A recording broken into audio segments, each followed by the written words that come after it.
പക്ഷേ കരൂരിലെ ഉത്തരവാദി ആര്? അത് വലിയ ചോദ്യമായി നിൽക്കുകയാണ്. വിജയ് ഇപ്പോൾ മദ്രാസ് ഹൈക്കോടതിയെ സമീപിക്കാൻ ഒരുങ്ങിയാണ്.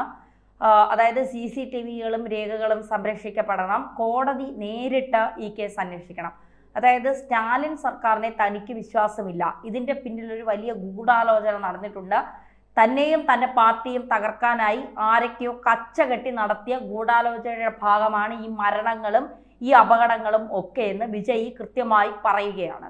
യഥാർത്ഥത്തിൽ വിജയ്ക്ക് ഒരുപാട് ശത്രുക്കൾ രാഷ്ട്രീയത്തിൽ ഇറങ്ങുന്നതിന് മുൻപ് ഉണ്ട്, രാഷ്ട്രീയത്തിലുമുണ്ട്. കാരണം വിജയുടെ ഒരു പോപ്പുലാരിറ്റി വല്ലാതെ രാഷ്ട്രീയ നേതാക്കളെ അസ്വസ്ഥപ്പെടുത്തുന്നുണ്ട് എന്നുള്ളതൊരു യാഥാർത്ഥ്യം തന്നെയാണ്.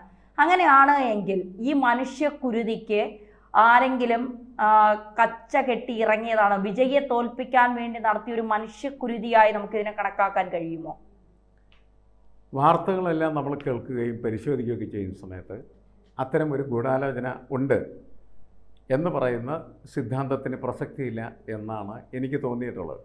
കാരണം 10,000 പേര് പ്രതീക്ഷിച്ച സ്ഥലത്ത് 2 ലക്ഷം പേര് എത്തിച്ചേർന്നാൽ സ്വാഭാവികമായിട്ടും അവിടെ സ്റ്റാമ്പേഡ് ഉണ്ടാവാനുള്ള സാധ്യത കൂടുതലാണ്. അതോടൊപ്പം തന്നെ രാവിലെ വരേണ്ട നേതാവ് വൈകി എത്തുന്ന സമയത്ത് ജനങ്ങൾ അത്ര നേരം ഈ സിനിമാ നടൻ എന്ന് പറയുന്ന വലിയ സെലിബ്രിറ്റിയെ കാണാൻ വേണ്ടി കാത്തു നിന്ന് ഭക്ഷണം കഴിക്കാതെയും വെള്ളം കിട്ടാതെയും ഒക്കെ എല്ലാത്തരം ശാരീരിക പ്രശ്നങ്ങളും ഏർപ്പെട്ടവരാണ്. അവർ കുഴഞ്ഞു വീഴുക എന്ന് പറയുന്നത് സാധാരണ രീതിയിൽ സംഭവിക്കാവുന്നതാണ്. ഇതൊക്കെ സ്വാഭാവികമായിട്ടുള്ള പരിണിതിയായിട്ട് നമുക്ക് വിലയിരുത്താം. അങ്ങനെയാണെങ്കിൽ അതിലൊരു ഗൂഢാലോചന സിദ്ധാന്തത്തിന് പ്രസക്തിയില്ല. എന്നാൽ വിജയ് എന്ന് പറയുന്ന വെറും ഒരു സിനിമ നടനല്ല. വിജയ് സിനിമാ നടനകത്ത് വളർന്നു വരുന്ന ഒരു പൊളിറ്റിക്കൽ ലെജൻഡായി മാറാൻ ആഗ്രഹിക്കുന്നവരാണ്. അപ്പോൾ അങ്ങനെ ഒരു പൊളിറ്റിക്കൽ ലെജൻഡായിട്ട് മാറാൻ ആഗ്രഹിക്കുന്ന ഒരു വ്യക്തി തന്നെ കാണുന്നതിന് വേണ്ടിയിട്ട് തടിച്ചുകൂടുന്ന ലക്ഷോപലക്ഷം വരുന്നതായിട്ടുള്ള ജനങ്ങളോട് സംസാരിക്കുമ്പോൾ രാഷ്ട്രീയമാണ് സംസാരിക്കുന്നത്. ഈ സമ്മേളനം നടക്കുന്നത് തൊട്ടു മുമ്പ് നടന്ന നാമക്കലിൻ്റെ സമ്മേളനമാണ്. നാമക്കലിൻ്റെ സമ്മേളനത്തിൽ അദ്ദേഹം വളരെ ശക്തമായിട്ട് എതിർത്തത് AIDMKയും അതുപോലെ BJPയുമായി. മറ്റൊരു സമ്മേളനത്തിൽ അദ്ദേഹം എതിർക്കുന്നത് DMK ആയിരിക്കും. അപ്പോൾ DMKയും AIDMKയും അതേപോലെ തന്നെ BJPയും ഒക്കെ വിജയുടെ വളരെ തീക്ഷ്ണമായിട്ടുള്ള വാക്കുകളേറ്റ് പരിക്കേറ്റുകൊണ്ടിരിക്കുന്ന ഒരു സാഹചര്യത്തിൽ രാഷ്ട്രീയ എതിരാളികളുടെ എണ്ണം വർദ്ധിച്ചുകൊണ്ടിരിക്കുന്നു.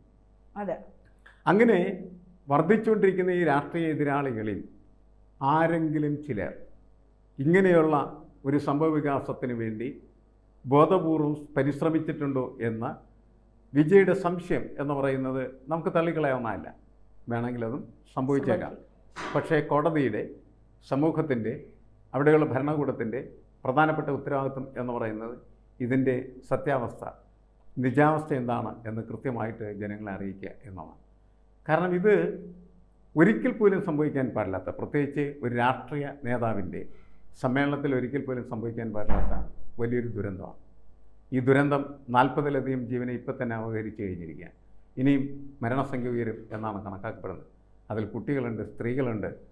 നമുക്ക് ഇത് കണ്ണീരോടുകൂടി മാത്രമാണ് ആ കാര്യത്തെക്കുറിച്ച് ഓർക്കാനായിട്ട് കഴിയുള്ളൂ എന്ന്.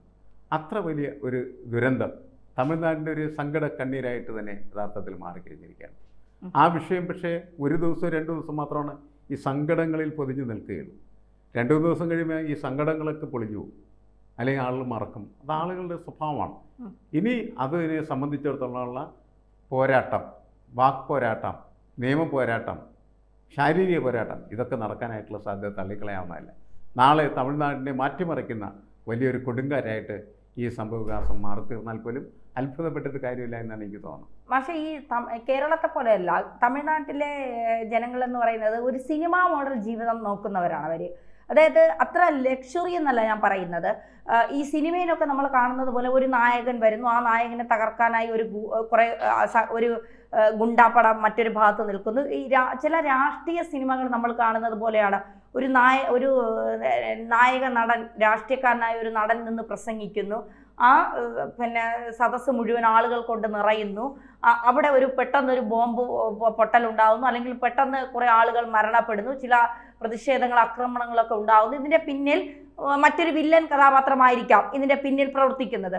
അപ്പൊ അത്തരത്തിൽ ഇപ്പോ വിജയ് ജയിക്കാനുള്ള സാധ്യത ഉണ്ട്, അല്ലെങ്കിൽ വിജയ് അടുത്ത തമിഴ്നാട് മുഖ്യമന്ത്രി ആകാനുള്ള സാധ്യതയുണ്ട്, വിജയുടെ പാർട്ടി ജയിക്കാനുള്ള സാധ്യത. ഇപ്പൊ കമൽഹാസനോ രജനീകാന്തോ രാഷ്ട്രീയത്തിൽ വന്നതുപോലെയല്ല വിജയുടെ ഒരു രാഷ്ട്രീയ പ്രവേശനം എന്ന് പറയുന്നത്. അവരൊക്കെ വന്ന പോലെ തന്നെ പോയി എന്നുള്ളതാണ്. പക്ഷെ വിജയ് അങ്ങനെയല്ല. വിജയ് വന്നപ്പോൾ തന്നെ കുറെ ആളുകൾ വിജയോടൊപ്പമുണ്ട്. വിജയുടെ രാഷ്ട്രീയ പാർട്ടി അല്ലെങ്കിൽ രാഷ്ട്രീയത്തെ അംഗീകരിക്കുന്ന കുറെ ജനങ്ങൾ തമിഴ്നാടുണ്ട്. വിജയ് വന്നാൽ എന്തെങ്കിലുമൊക്കെ നടക്കും, എന്തെങ്കിലുമൊക്കെ കാര്യങ്ങൾ ചെയ്യാൻ സാധ്യതയുണ്ട് എന്ന് ചിന്തിക്കുന്ന കുറെ ആളുകൾ ഉണ്ട്. ആ തരത്തിലേക്ക് ഇപ്പൊ BJPയുടെ ഒരു ശത്രുവാണ് വിജയ് എന്ന് പറയുന്നത്. അണ്ണാമലയൊക്കെ വിജയ്യെ നിരന്തരം കടന്നാക്രമിക്കുന്ന ഒരാൾ കൂടിയാണ്. അപ്പോൾ ഇത്തരത്തിൽ ശത്രുക്കളാണ് ചുറ്റും. AIDMK, DMK, BJP മുഴുവൻ ശത്രുക്കളുടെ നടുക്ക് ഒരാളെ നിൽക്കുമ്പോൾ അയാളെ എങ്ങനെ തകർക്കണം എന്ന് രാഷ്ട്രീയ പാർട്ടിക്കകത്തുള്ളവർ ചിന്തിച്ചാൽ ആ ചിന്ത ഒരു കൂട്ടക്കൊരുതിയിലേക്ക് മാറി എന്ന് നമ്മൾ സംശയിച്ചാൽ അതിൽ തെറ്റു പറയാൻ കഴിയുമോ? അല്ല, ഇതെല്ലാം സംശയങ്ങൾ മാത്രമാണ്. സംശയിക്കുന്നതിൽ ആരെയും നമ്മൾ തെറ്റു പറയേണ്ട കാര്യമില്ല. കാരണം നമ്മളൊരു വിഷയം കാണുമ്പോൾ ആദ്യം പെട്ടെന്നുള്ള പ്രതികരണമാണ്, പിന്നീട് നമ്മൾ അതിനെക്കുറിച്ച് ചിന്തിക്കാനായിട്ട് തുടങ്ങുന്നു, പിന്നീട് ഗൂഢമായിട്ട് അതിനെ വിലയിരുത്താനും അതേപോലെ തന്നെ അതിലുള്ള മറ്റ് സാധ്യതകളെക്കുറിച്ചൊക്കെ അന്വേഷിക്കും. മനുഷ്യൻ്റെ സ്വഭാവമാണ്, മനുഷ്യ സഹജമായ ഒരു കാഴ്ചപ്പാടാണ്. ആ കാഴ്ചപ്പാടുകൾ ചർച്ച ചെയ്യുന്നത് നല്ലതാണ്. പക്ഷേ യഥാർത്ഥ സംഭവങ്ങൾ എന്താണ് എന്ന് കൃത്യമായിട്ട് അറിഞ്ഞാൽ മാത്രമാണ് നമുക്ക് ഇതിനകത്ത് ഒരു നിലപാടെടുക്കാനായിട്ട് കഴിയും. അഭിപ്രായങ്ങൾ നമുക്ക് പലതും പറയാം. കാരണം ശരിയാണ്, വിജയ് എന്ത് ചെയ്യുന്നുണ്ട്, എല്ലാവരും ശത്രുക്കളാക്കി മാറ്റിക്കൊണ്ടിരിക്കുകയാണ്. കാരണം എല്ലാത്തിനും ചോദ്യം ചെയ്യുന്ന ഒരു സ്വഭാവമാണ് വിജയ് അദ്ദേഹത്തിൻ്റെ രാഷ്ട്രീയ രംഗപ്രവേശത്ത് കാണിച്ചത്.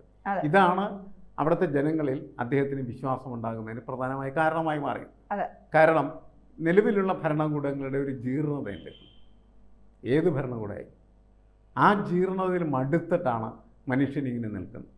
അപ്പോൾ അതിൽ വ്യത്യസ്തമായി സത്യസന്ധമായി സാധാരണക്കാരുടെ പ്രശ്നങ്ങൾ പരിഹരിക്കാനായിട്ട് കഴിയുന്ന ഒരവതാരമായി വിജയ് വരും എന്ന പ്രത്യാശയും പ്രതീക്ഷയുമൊക്കെ ഈ തടിച്ചുകൂടിയ ലക്ഷക്കണക്കിന് മനുഷ്യരുടെ ഇടയിൽ ഉണ്ടാകാം. അത് കണ്ടിട്ടാണ് നേരത്തെ പറഞ്ഞ പോലെ അണ്ണാമല അടക്കമുള്ള ആളുകൾ അതിശക്തമായിട്ട് എതിർക്കുന്നതായിട്ടുള്ള വിജയ് അവർ ചിലപ്പോൾ അവരുടെ പ്രസംഗത്തിലും മറ്റും എതിർപ്പ് പ്രകടമാക്കുന്നുണ്ടാവും. പക്ഷേ ഇതെല്ലാം കണ്ട് ചില വളരെ ക്രിമിനൽ മൈൻഡഡ് ആയിട്ടുള്ള ആളുകൾ അതിനെ ട്വിസ്റ്റ് ചെയ്യാനായിട്ട് ആഗ്രഹിച്ചുകൂടായില്ല. ഏത് രാഷ്ട്രീയത്തിലുള്ളവരാണ് എന്ന് നമുക്ക് പറയാനായിട്ട് പറ്റില്ല. ആ രാഷ്ട്രീയം ബോധപൂർവമായിട്ട് ആ രാഷ്ട്രീയ പാർട്ടി നിർവഹിച്ച ഒരു പ്രക്രിയയായിട്ടും വിലയിരുത്താൻ പറ്റില്ല. അപ്പോൾ പ്രത്യേകിച്ച് തമിഴ്നാടിന് നേരത്തെ ധന്യ സൂചിപ്പിച്ച പോലെ തമിഴ്നാട് രാഷ്ട്രീയത്തിന് സിനിമാ സ്വാധീനം വളരെ കൂടുതലാണ്. ആ സിനിമാ സ്വാധീനം കൂടുമ്പോൾ സിനിമകളിൽ നടന്നിട്ടുള്ള സംഭവങ്ങൾ ഇതേപോലെ ഉള്ള ഒരുപാട് സംഭവങ്ങൾ സിനിമയിൽ ആവർത്തിക്കപ്പെട്ടിട്ടുണ്ട് എന്നുള്ളതാണ്. വലിയ നേതാവ് വരുന്നു, ആ നേതാവ് വരുന്ന സ്ഥലത്ത് ബോംബ് പൊട്ടിത്തെറിക്കുന്നു, നേതാവ് മരിക്കുന്നു. അതിൻ്റെ പിന്നിൽ പ്രവർത്തിക്കുന്ന ശക്തികളെക്കുറിച്ചുള്ള അന്വേഷണമൊക്കെ ആയിട്ട് ആ സിനിമ മുന്നോട്ട് പോകും. വലിയൊരു ക്രൈം ത്രില്ലറായി മാറും. ഇതൊക്കെയാണ് ഒരു തമിഴ് സിനിമ ആസ്വാദകൻ്റെ ഞരമ്പുകളിൽ ഇങ്ങനെ ജ്വലിച്ച് നിൽക്കുന്നത്. അപ്പോൾ അതിൽ ചില ആളുകൾ, അതേപോലുള്ള ആളുകൾ എന്തെങ്കിലുമൊക്കെ ചെയ്തു എന്ന് നമുക്ക് അറിയാനായിട്ട് കഴിയില്ല. എന്തായാലും ഇവിടെ ആവശ്യം വേണ്ടത് സമഗ്രമായിട്ടുള്ള അന്വേഷണമാണ്. അതിൽ രാഷ്ട്രീയം ഉണ്ടാകാൻ പാടില്ല. അതുകൊണ്ടാണ് കോടതി പോലീസിനേക്കാൾ കൂടുതൽ കോടതിയെ വിശ്വസിക്കുന്ന ഒരു സമൂഹമാണ് നമ്മുടെ സമൂഹം. നമ്മുടെ ഇവിടെയും അത് തന്നെയാണ്. പോലീസിനെ നമുക്ക് വിശ്വസിക്കാൻ പറ്റില്ല. കാരണം പോലീസ് പിണറായിയുടെ ഗുണ്ടാ സംഘമായി മാറിക്കഴിഞ്ഞു. അപ്പം അതുകൊണ്ട് പോലീസിനെ വിശ്വസിക്കാൻ അവിടെ സ്റ്റാലിൻ്റെ ഗുണ്ടകളായി മാറി. UP യിലാണെങ്കിൽ യോഗി ആദിത്യനാഥിൻ്റെ ഗുണ്ടകളായിട്ട് മാറും. അങ്ങനെ ഓരോരുത്തരുടെയും ഓരോ ഭരണാധികാരിയുടെയും ഗുണ്ടകളായി പോലീസുകൾ മാറുന്നു എന്ന് പൊതുസമൂഹം വിചാരിക്കുകയും അതുകൊണ്ട് അവരെ അതിനകത്ത് വിശ്വസിക്കാതിരിക്കുകയും ചെയ്യും. അതിനേക്കാൾ കുറച്ചുകൂടി വിശ്വാസം കോടതിക്കുണ്ട്. കുറേ കഴിയുമ്പോൾ കോടതിയും ആളുകൾ ഉപേക്ഷിക്കും. കാരണം കോടതിക്ക് ഇതൊക്കെ തന്നെയാണ് സ്വഭാവ സവിശേഷത എന്ന് തിരിച്ചറിയപ്പെടുകയാണ് ചെയ്യുന്നത്. എങ്കിലും ഇപ്പോഴും പ്രതീക്ഷ നഷ്ടപ്പെടാത്തതായിട്ടുള്ള കോടതിയിലേക്കാണ് വിജയുടെ കണ്ണുപോയിരിക്കുന്നത്. അതിനോടുള്ള ഒരു അഭ്യർത്ഥനയാണ്, ആവശ്യമാണ്. എന്തായാലും അവിടെ വേണ്ടത് സമഗ്രമായിട്ടുള്ള അന്വേഷണമാണ്. കുറ്റവാളികളെ കണ്ടുപിടിക്കുകയും കുറ്റവാളികളുണ്ടെങ്കിൽ സ്വാഭാവികം സംഭവിച്ചാണെങ്കിൽ കുറ്റവാളികൾ അതിനകത്തില്ല. ബോധപൂർവമാണ് അത് പ്രവർത്തിച്ചെങ്കിൽ കുറ്റവാളികളുണ്ട്, അവരെ കണ്ടെത്തുകയും ശിക്ഷിക്കുകയും ചെയ്യാം.